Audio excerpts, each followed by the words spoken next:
Assalamualaikum warahmatullahi wabarakatuh.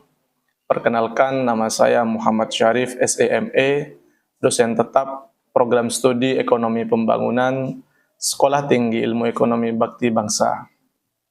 Tujuan pembuatan video ini sebagai sarana pernyataan diri dosen dalam unjuk kerja Tridharma Perguruan Tinggi atau disingkat PDD UKTPT di bidang pengajaran. Sebagai seorang dosen, saya diwajibkan melakukan Tridharma Perguruan Tinggi, salah satunya adalah pengajaran. Salah satu mata kuliah yang saya ampu di STIE Bakti Bangsa, Program Studi Ekonomi Pembangunan adalah Ekonomi Pembangunan Pedesaan. Mata kuliah Ekonomi Pembangunan Pedesaan adalah mata kuliah wajib mahasiswa Ekonomi Pembangunan STIE Bakti Bangsa dengan bobot 3 SKS. Pada kesempatan ini, saya akan memberikan penjelasan singkat terkait sistem perkuliahan yang saya ampu terkait mata kuliah Ekonomi Pembangunan Pedesaan. Dalam perkuliahan ini, saya mengacu pada sistem DIA, Delivery Interaction Assessment. Delivery Interaction Assessment ini merupakan penyampaian materi kepada mahasiswa sehingga mahasiswa dapat menerima dan memahami materi dengan baik. Adapun materi yang disampaikan disusun berdasarkan capaian lulusan atau disingkat CPL yang kemudian diturunkan menjadi capaian pembelajaran mata kuliah atau yang disebut dengan CPMK. Direalisasikan dengan pertemuan tatap muka 1 minggu sekali yang dilaksanakan di dalam dan di luar kelas. Total pertemuan sebanyak 16 kali pertemuan termasuk UTS, ujian tengah semester, dan UAS, ujian akhir semester. Terdapat 7 CPMK yang dibebankan pada mata kuliah ini, antara lain yaitu 1. Mahasiswa mampu menjelaskan konsep, teori, dan paradigma ekonomi pembangunan pedesaan, serta dinamika pembangunan desa dalam konteks nasional dan global. 2. Mahasiswa mampu menganalisis karakteristik, potensi, dan permasalahan ekonomi pedesaan dengan menggunakan pendekatan ekonomi regional dan pembangunan berkelanjutan. Ketiga, mahasiswa mampu mengevaluasi kebijakan pembangunan pedesaan, termasuk pemanfaatan dana desa, BUM desa, ketahanan pangan, dan pemberdayaan masyarakat, berdasarkan prinsip efektivitas, efisiensi, dan keberlanjutan. Keempat, mahasiswa mampu mengidentifikasi dan menganalisis potensi ekonomi lokal sebagai dasar penyusunan strategi pengembangan ekonomi desa yang inovatif, inklusif, dan berbasis kearifan lokal. Kelima, mahasiswa mampu merancang alternatif strategi pembangunan ekonomi pedesaan melalui penguatan kewirausahaan desa, ekonomi kreatif, digitalisasi desa, serta pengembangan UMKM dan BUM desa. Keenam, mahasiswa mampu menerapkan metode analisis sederhana terhadap kondisi sosial ekonomi desa dengan menggunakan data primer maupun sekunder sebagai dasar pengambilan konsep keputusan pembangunan desa. Ketujuh, mahasiswa mampu bekerja sama dalam tim untuk menyusun rekomendasi kebijakan atau program pembangunan ekonomi pedesaan yang adaptif terhadap tantangan perubahan iklim, transformasi digital, dan pencapaian SDGs desa. Selanjutnya adalah bahan kajian atau pokok pembahasan dalam mata kuliah ekonomi pedesaan meliputi konsep dan paradigma ekonomi pembangunan pedesaan. Kedua, analisis potensi dan permasalahan ekonomi pedesaan. Ketiga, kebijakan dan tata kelola pembangunan desa. Keempat, pengembangan potensi lokal desa. Kelima, kewirausahaan, BUM desa, dan transformasi digital. Keenam, analisis data dan perencanaan ekonomi pedesaan. Ketujuh, strategi pembangunan pedesaan berkelanjutan. Selanjutnya, untuk mendukung perkuliahan ini, saya menggunakan referensi utama yakni berupa buku utama sebagai rujukan primer dalam mata kuliah ini. Selain itu juga, bahan ajar yang disusun oleh kami berupa jurnal, penelitian, serta pengabdian yang telah saya susun bersama dosen yang lain dan mahasiswa, serta dari berbagai artikel berupa jurnal atau buku referensi lainnya seperti yang tertera di samping saya ini. Nah, yang kedua adalah interaction. Interaction adalah proses interaksi antara dosen mahasiswa dalam upaya mencapai CPL atau CPMK dan CPMK. Dalam interaction, semua sistem dan metode yang saya gunakan adalah Student Center Learning atau SCL, di mana dosen berperan sebagai fasilitator dalam proses pembelajaran.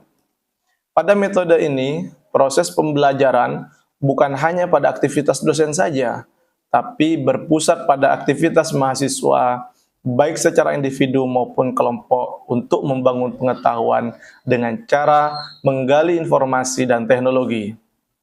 Media pembelajaran yang saya gunakan yaitu Sistem Akademik dan Informasi STE Bakti Bangsa yang disingkat dengan SIKABASA. Dengan pengisian daftar hadir di dalamnya, jurnal dosen, serta jadwal mata kuliah melalui laman https://sikabasa.stiba.ac.id, serta interaksi secara langsung baik di dalam kelas dengan media LCD, proyektor, dan PPT, maupun studi lapang yang dilakukan sebagai bentuk laboratorium untuk problem solving. Komunikasi melalui WAG, WhatsApp group, termasuk pengiriman materi perkuliahan. Asesmen merupakan proses penilaian terhadap kemampuan mahasiswa berdasarkan indikator penilaian. Sistem penilaian yang saya gunakan dalam mata kuliah ini untuk mengukur capaian perkuliahan berupa tes formatif, sedangkan non-tes adalah keaktifan dan kemampuan dalam komunikasi dan penguasaan materi dalam sesi diskusi dan presentasi. Indikator penilaian kemampuan mahasiswa dalam menjelaskan secara tulis maupun lisan, merangkum, mengidentifikasi, dan menganalisis materi, serta menganalisis hasil studi lapang yang tercakup dalam pokok bahasan ekonomi pembangunan pedesaan, serta melakukan studi lapang terkait permasalahan pemberdayaan masyarakat pedesaan dalam bidang ekonomi. Adapun komponen bobot penilaian yang diberikan pada mata kuliah ini, pembangunan pedesaan, yaitu pertama adalah kehadiran dan keaktifan sebesar 25%, tugas 35%, UTS dan UAS 20%, sehingga total keseluruhan yang didapat mahasiswa adalah 100%. Penilaian ini dilakukan secara objektif dan transparan. Dengan sistem ini, mahasiswa dapat secara aktif mengetahui beberapa capaian nilai yang didapat dan pada mata kuliah ekonomi pembangunan pedesaan ini.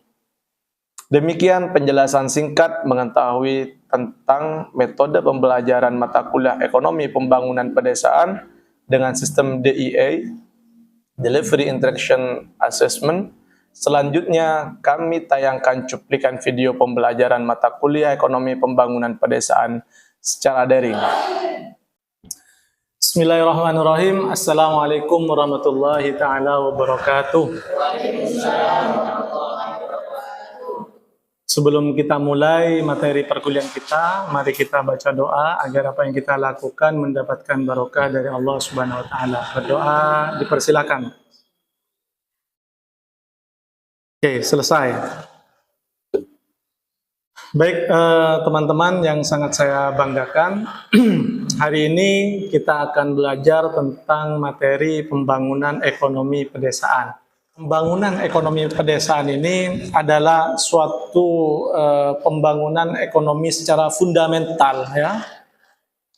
Artinya, negara ini membutuhkan suatu pembangunan di tingkat sektor paling bawah untuk menunjukkan bagaimana negara itu bisa membangun ekonominya secara mandiri, secara kuat, dan itu pembangunan diawali dari pembangunan dari desa. Kalian ini semuanya kan pasti sekarang tinggal di desa, ya kan? Nah, pasti merasakan bagaimana konteks pembangunan ekonomi yang ada di desa yang sudah teman-teman rasakan saat ini, ya kan? Pasti seperti itu. Baik. Coba apa yang teman-teman ketahui tentang pembangunan ekonomi pedesaan sebelum kita jauh masuk pada materi kita hari ini? Ada yang mungkin mau berpendapat? Oke, silakan Mas Ilham. Pembangunan pedesaan fokus pada kesejahteraan masyarakat desa. Oke, tunggu. Berarti pembangunan ekonomi pedesaan ya fokus pada apa? Satu, pada kesejahteraan masyarakat desa. Oke. Lain mungkin ada mau berpendapat? Oke, Mbak Nur, silakan. Mungkin pembangunan pedesaan itu tidak hanya ekonomi, Ya. tetapi juga sosial dan kelembagaan. Oke, bagus. Jadi tidak hanya ekonomi, ya, tapi sosial dan kelembagaan. Oke. Baik, jadi kesejahteraan masyarakat desa.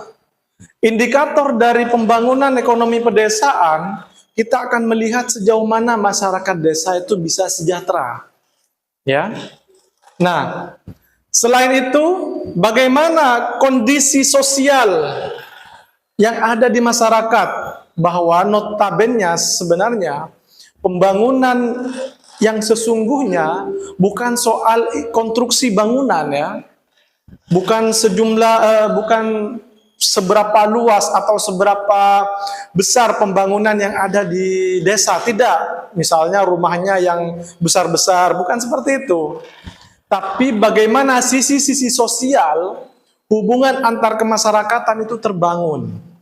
Nah, itu sebenarnya teman-teman adalah salah satu sektor-sektor yang mendukung dari pembangunan ekonomi pedesaan itu sendiri. Bagaimana kearifan lokal itu muncul dalam desa, itu yang paling penting. Paham? Kalau desa sudah kehilangan adat istiadat, sudah kehilangan sesuatu yang mungkin sudah menjadi tradisi dari desa, itu sudah menunjukkan bahwa pembangunan masyarakat di desa itu sudah tidak berjalan dengan baik. Di desa kita akan mengenal tentang apa itu lembaga. Ya, apa yang kalian ketahui tentang lembaga yang ada di desa? Misalnya satu, lembaga apa saja yang ada di desa kira-kira yang kalian ketahui? Yang memimpin desa namanya apa? Kepala desa. Kepala desa. Selain itu, pamong atau apa namanya? Perangkat desa. Perangkat desa. Selain itu, Karang Taruna. Oke, bagus. Apa lagi? Oke, bagus. BUMDes. Apa lagi yang kalian ketahui? Ada apa? Ada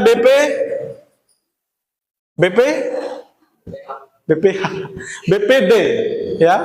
Nah, Badan Permusyawaratan Desa. Selain itu, ada apa lagi? Lembaganya ada apa? PKK. Oke, selain itu ada apa lagi? Ada LPMD. Nah, ya. Nah, di sini teman-teman, ini adalah lembaga-lembaga desa. Ini masih ada banyak yang lainnya. Ini adalah salah satu lembaga di desa yang mendukung dari apa ini? Pembangunan ekonomi pedesaan. Bagaimana kepala desa, pemerintah desa, perangkat desa mengelola keuangan yang ada di desa sehingga bisa berdampak terhadap masyarakat desa. Jadi ini adalah tugas dari pemerintah desa, bagaimana dia mengatur. Dalam Undang-Undang Nomor 6 tahun 2014 ini diatur bagaimana desa itu bisa mengelola kekayaan yang ada di desa. Bagaimana desa mengatur kewilayahan di desa sendiri dengan apa? Dengan adanya payung undang-undang sehingga adanya alokasi dana desa dan dana desa bisa berdampak terhadap masyarakat desa. Dan ini adalah menjadi harapan dari pemerintah pusat bahwa bagaimana dari dana desa ini bisa membangun ekonomi desa dan kembali lagi kepada masyarakat desa. Nah, lalu bagaimana lembaga-lembaga yang lain ini juga berdampak seperti BUMDes, apalagi ya. Tahu BUMDes? Apa BUMDes itu? Badan Usaha Milik Desa. BUMDes ini kalau di daerah istilahnya itu apa? Istilahnya BUMD kalau di daerah. Kalau di pusat apa namanya? BUMN. Ya. Badan Usaha Milik Negara. Karena di desa jadi badan ini adalah lokomotor. Apa lokomotor itu? Lokomotor itu adalah roda penggerak bagi ekonomi di desa. Bagaimana BUMDes nantinya bisa memberikan dukungan-dukungan ekonomi untuk menggerakkan ekonomi masyarakat desa. Salah satu contoh bagaimana desa bisa mengelola kekayaan atau potensi alam yang ada di desa. Desa masing-masing ini pasti punya potensi alam yang berbeda-beda.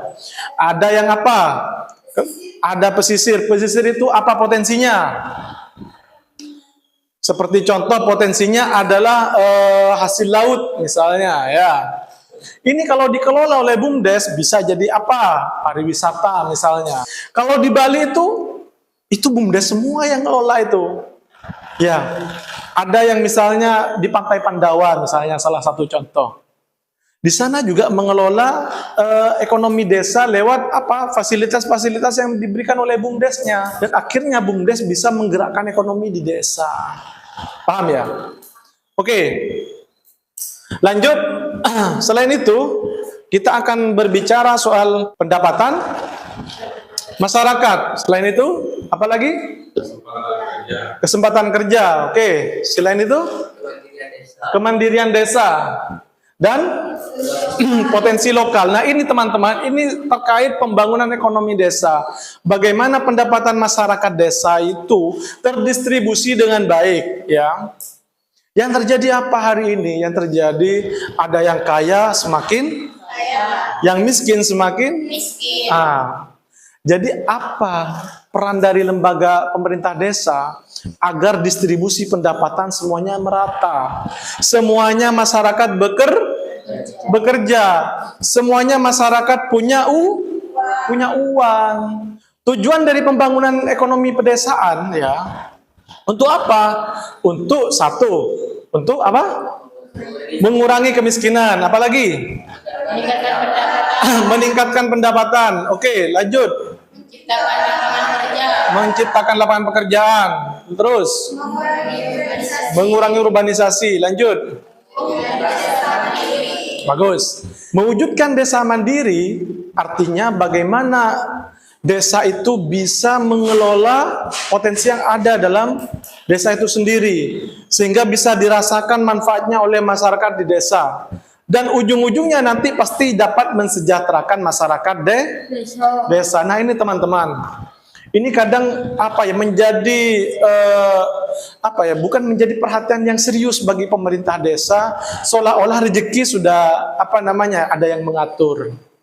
Seolah-olah ya mereka bekerja ya sudah sesuai dengan rezekinya. Padahal pemerintah desa melalui kebijakannya bisa memberikan memberikan terobosan-terobosan sehingga masyarakatnya semuanya pada bekerja. Kalau masyarakat desa semuanya tidak ada yang nganggur, ekonominya pegang uang semua, pasti ekonomi di desa itu akan meningkat ya. Ini tujuannya. Lalu kita akan berbicara tentang karakteristik desa ya. Jadi ada desa yang karakteristiknya itu di sektor pertanian. Misalnya lebih banyak lahan produktif, sawah produktif. Ya, ada desa dengan potensi apa tadi punya Mbak Safa itu? Di pesisir, ya. Jadi sektornya sektor kelautan, ya kan? Terus ada juga desa yang karakteristiknya banyak UMKM kecilnya, ada banyak produk-produk unggulan lokal yang dikelola oleh desa. Salah satu desa yang kita kunjungi kemarin pernah juga ada desa yang mengelola anyaman bambu. Nah, dia mengelola potensi yang ada di situ karena banyak bambunya, sehingga masyarakat dia mengelola dengan bentuk apa kira-kira? Dengan kerajinan tangan. Berupa apa? Berupa anyaman bambu. Ya, bagus ya. Nah, terus ada lagi juga bagaimana teknologi juga bisa diterapkan di desa. Artinya apa teman-teman? Banyak sumber yang bisa dikelola oleh desa sehingga bisa meningkatkan kemandirian di desa. Artinya apa? Desa itu sebenarnya tidak boleh berpangku tangan atau merasa bahwa kita tidak mampu mengelola. Sudahlah, kita bekerja yang lain saja. Bekerja sesuai dengan apa yang ditakdirkan oleh Tuhan. Tidak seperti itu. Artinya apa? Selama kita masih punya akal, punya ilmu, dan punya semangat, maka kita harus mencari potensi apa yang bisa dikembangkan di desa. Potensi apa yang bisa kita kelola di desa. Karena apa? Karena kita adalah generasi-generasi yang akan meneruskan membangun desa. Masa iya kalian tinggalkan desanya dan biarkan desanya tetap dalam angka kemiskinan yang tinggi? Apakah kalian rela? Tidak rela ya. Jadi apa teman-teman? Harus berjuang bagaimana ekonomi di desa kita semakin tinggi dan meningkat. Oke. Lanjut ya. Nah, sektor utama di desa biasanya kita ketahui bahwa ada sektor pertanian. Pasti karena memang di desa, apalagi khususnya notabene di Kabupaten Pamekasan atau wilayah Madura, ini juga notabene banyak area-area lahan pertanian yang bisa dikelola oleh desa ya. Lalu ada peternakan, perikanan ya. Umumnya masyarakat desa juga banyak peternakan ya yang dikelola oleh desa. Terus UMKM, industri rumah tangga, pariwisata desa. Nah, strategi utama dalam pembangunan ekonomi desa adalah pengembangan produk unggulan desa. Biasanya produk-produk inilah yang nantinya bisa dikembangkan di desa ya. Terus pemberdayaan masyarakat. Jadi masyarakat itu sebenarnya tantangan kita di desa itu adalah lemahnya SDM ya, sumber daya manusia. Lalu bagaimana sumber daya manusia ini kita kembangkan, kita berdayakan sehingga bisa mengelola potensi yang ada di desanya masing-masing. Ya. Dan penguatan itu bisa dilakukan oleh BUMDes dan kemitraan-kemitraan yang dilakukan oleh desa. Ini adalah permasalahan-permasalahan yang terjadi biasanya di desa, yaitu kemiskinan struktural. Ya. Jadi dari turun-temurun ini sudah miskin. Nah, ini biasanya yang terjadi. Nah, permasalahan yang lain adalah infrastruktur terbatas. Ya. Jadi kadang banyak jalanan-jalanan yang tidak baik, infrastruktur fasilitas yang ada di desa juga kurang. Ya. Dan permasalahan yang terjadi yaitu pasar lemah biasanya seperti itu. Ya. Dan urbanisasi yang tinggi. Oke. Jadi kesimpulannya, bagaimana pembangunan desa itu dapat terrealisasi dengan baik? Kita harus tahu apa yang menjadi potensi lokal yang ada di desa itu. Dan setelah itu, bagaimana peran masyarakat ini juga saling mendukung. Artinya ada partisipatif dari masyarakat, ya. Masyarakat saling berinteraksi.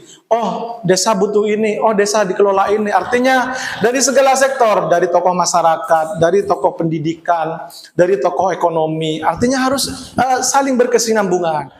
Baik, kira-kira ada yang mau ditanyakan sebelum kita tutup, teman-teman? Oke, silakan. Boleh, Pak. Seumpamanya kalau di desa itu sudah ada potensi, Ya. tetapi masyarakat desanya itu nggak percaya dengan potensi yang ada di desanya. Terus bagaimana caranya biar kepala desanya itu